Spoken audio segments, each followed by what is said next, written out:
I was recruited to come to Xavier University in 1969. It's amazing to believe that that was 50 years ago. 50 years ago.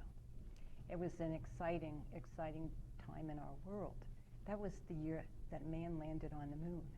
The United States was in the middle of the Vietnam War. And Xavier University had decided, after 138 years of educating young men, that they were going to become coeducational. They knew what to do with young men after 138 years. They had no clue what to do with women. Well, frequently. I was frequently the only woman in the class when I was in the day classes. In the registrar's office was a woman named Edna. I don't remember Edna's last name, but she was fantastic. Every semester you went down, you talked to her, she said, you told her what classes you need, and she would say, no, you don't want to be in that class. Here, this class might work better. And what she was basically doing was making sure the women were in classes where the profs were okay with it. Well, there was some jealousy. Even my own boyfriend was upset that I became valedictorian. And in the economics department, some of the classes that I took, I would be the only woman in the class. And because I had spent my junior year in Paris, some of the economics majors didn't know me when I came back.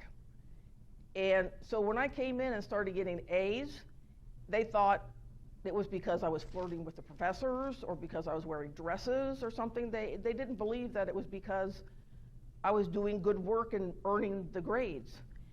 You know, we were definitely the pioneers. I was the third class of women on campus.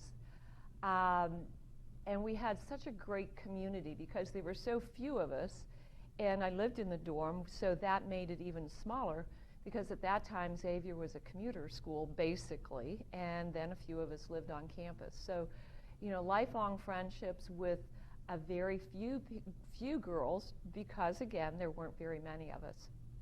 And my job was to be the resident hall advisor for the women that were housed in Kuhlman Hall back in 1970, fall of 70 through school year 71.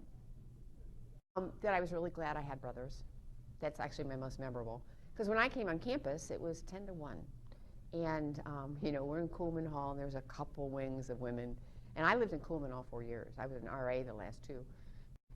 I remember when we worked to begin the residence halls, to plan for how we were going to house women on campus safely and securely, and the months that went into doing that. I remember the passion and the energy of the first women who came together to form the Women's Center. That was Breen Lodge. But one of the biggest things that I am proud of is that I was on the first women's basketball team and also the first women's volleyball team. I worked and paid my way to Xavier, and I was happy to do that. But I would like for other students to get to enjoy the whole experience and get any help that they could get if it's needed.